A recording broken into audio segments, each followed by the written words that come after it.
Hydrogen का परमाणु क्रमांक कितना होता है? 1। इसको पहले आवर्त में और पहले समूह में रखा गया है। यहाँ क्योंकि 7 आवर्त होते हैं आवर्त सारणी में और 18 वर्ग होते हैं, तो इसका जो नंबर आता है वो पहले आवर्त में और पहले ही वर्ग में आता है। लेकिन अभी भी इसकी जो स्थिति है वो निश्चित नहीं है, ये सबके दोष है, चाहे मेंडलीव की मूल आवर्त सारणी हो, दीर्घाकार आवर्त सारणी या लॉन्ग फॉर्म आती है, सब में ये चलता है कि इसकी अभी भी दोष है कि इसकी स्थिति यहाँ पर अभी निश्चित नहीं है। इसका कारण ये है कि 17वां वर्ग आता है यहाँ पर,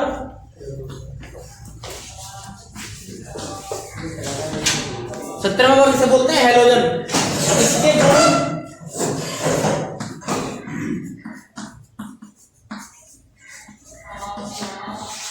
ये फर्स्ट के एलिमेंट है और ये 17वें वर्ग के एलिमेंट है, तो इसके जो भौतिक और रासायनिक गुण है वो इनके समान है, इनसे भी समानता रखते हैं और इसके गुण इनके भी समान है। तो अभी भी ये कंफ्यूजन है कि इसकी स्थिति यहाँ पर मतलब स्थान यहाँ पर होना चाहिए या यहाँ पर होना चाहिए। उसका कारण ये है जैसे इसका इलेक्ट्रॉन विन्यास करोगे तो लास्ट टाइम कितना इलेक्ट्रॉन आएगा? 1। बाकी जितने भी एलिमेंट है ये इनमें से किसी का भी इलेक्ट्रॉन विन्यास करोगे तो लास्ट में 1 इलेक्ट्रॉन आएगा, सबको पता होगा। इसका भी इलेक्ट्रॉन विन्यास कर लो, लास्ट अंतिम कक्षा में 1 इलेक्ट्रॉन आएगा। तो इसके गुण इनके समान है, इसकी ऑक्सीजन स्टेट होती है +1 लिखवाई थी मैंने, इन सब की कितनी होती है? +1।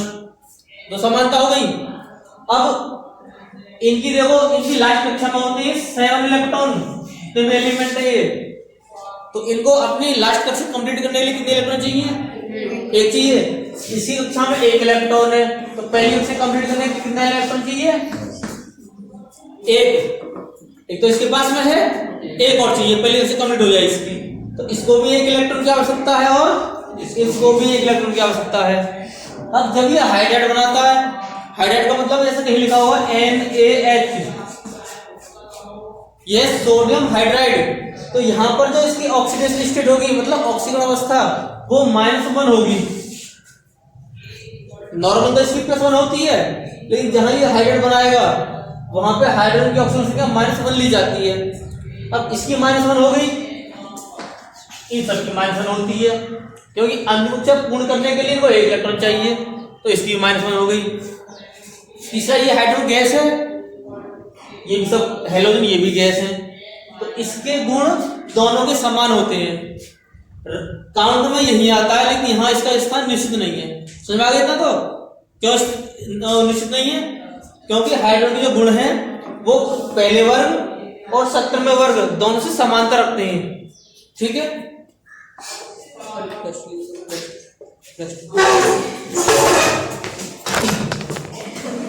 उसके बाद कुछ असमानता भी है।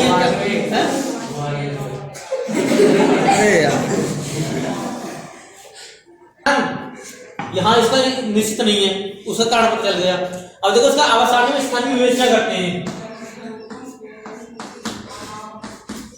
तो मैंने बताया था इसका पहला आवर्त और पहले ही वर्ग है, तो सबसे पहले आता है इसका इलेक्ट्रॉन विन्यास।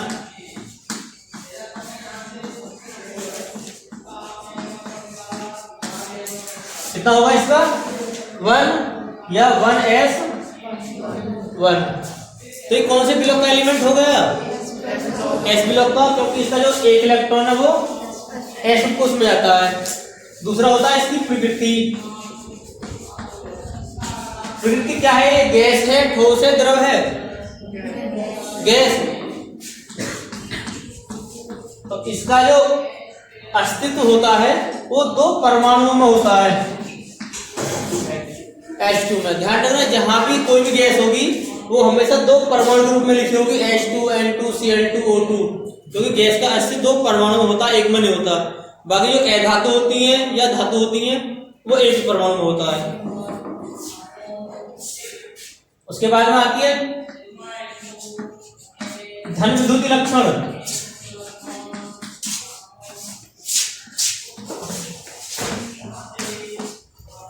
बताओ ये धनायन बनाएगा या ऋणायन बनाएगा? धनायन। तो ये जितनी भी क्षार धातु होती है, मैंने पहले लिखी थी यहाँ पर,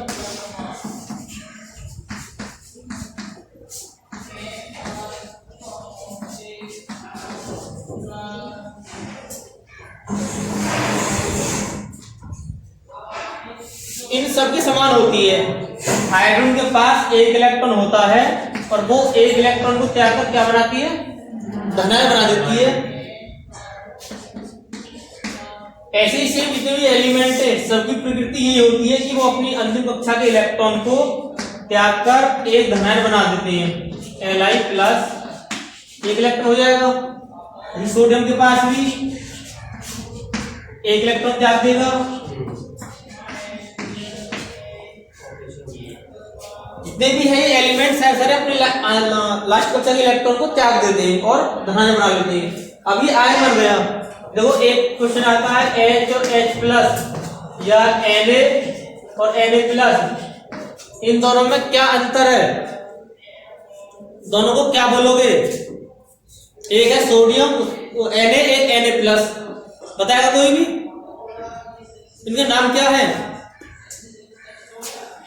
ये तो सोडियम का एक परमाणु हो गया और ये सोडियम का आयन। तो जब भी कोई चार्ज आता है प्लस या माइनस तो वो आयन बन जाता है। जैसे हाइड्रोजन कितना आ गया यहाँ पर +1, तो ये आयन बन गया हाइड्रोजन आयन, ना कि हाइड्रोजन परमाणु। ये हाइड्रोजन का एक परमाणु है। तो आयन दो प्रकार के होते हैं, धनावेशित और ऋणावेशित। इलेक्ट्रॉन को त्यागता है तो प्लस आ जाता है और ग्रहण करता है तो माइनस आ जाता है। तो हाइड्रोजन धनायन बनाता है सभी चार धातुओं के साथ।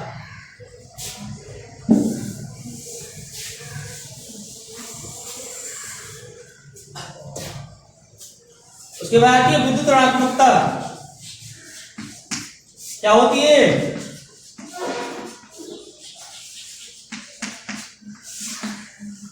बताओ, आप लोगों ने पढ़ा होगा। विद्युत ऋणात्मकता किसे कहते हैं? नहीं पता किसी को भी? एक मैंने वीडियो बनाई थी पहले, उसकी सारी परिभाषा दे रखी थी। विद्युत ऋणात्मकता, परमाणु त्रिज्या, आयन विभव, इलेक्ट्रॉन बंधुता, कहाँ बढ़ती है कहाँ घटती है, बताओ। किसी राशि जैसे परमाणु में से इलेक्ट्रॉन को अपनी ओर आकर्षित करने की क्षमता। सीधा सा मतलब ये है कि दूसरे परमाणु के इलेक्ट्रॉन को अपनी ओर खींचना विद्युत ऋणात्मकता कहलाता है। किसी परमाणु की अंतिम कक्षा से एक इलेक्ट्रॉन अपनी ओर आकर्षित करना या अपनी ओर खींचना विद्युत ऋणात्मकता कहलाता है। तो क्या इसकी विद्युत ऋणात्मकता कितनी होगी? होगी या नहीं होगी? H की सब शांत से बैठे, कोई नहीं बोल रहा है। देखो, यदि अंतिम कक्षा में इलेक्ट्रॉन 5, 6 या 7 होते हैं तो वो इलेक्ट्रॉन ग्रहण करते हैं तो विद्युत ऋणात्मकता शो करते हैं। लेकिन इसकी अंतिम कक्षा में कितने इलेक्ट्रॉन है?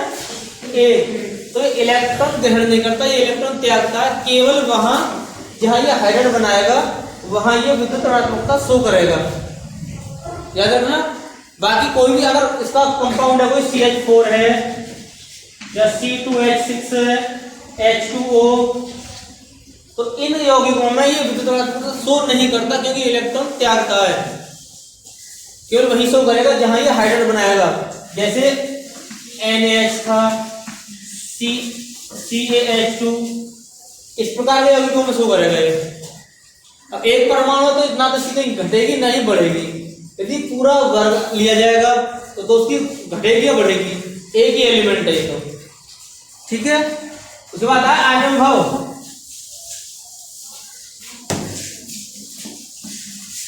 आयन विभव किसे कहते हैं?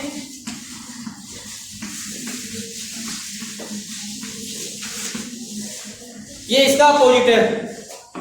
इसमें इलेक्ट्रॉन ग्रहण करना होता है और इसमें इलेक्ट्रॉन निकालना।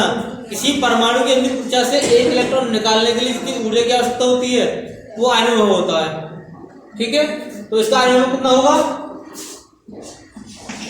H के पास एक इलेक्ट्रॉन होता है, वो उसे त्याग कर क्या बना लेता है? धनायन। तो इसकी खुद की प्रकृति ये होती है कि इलेक्ट्रॉन को त्याग कर धनायन बना देता है। तो इसके इलेक्ट्रॉन को हम आसानी से निकाल सकते हैं, ठीक है।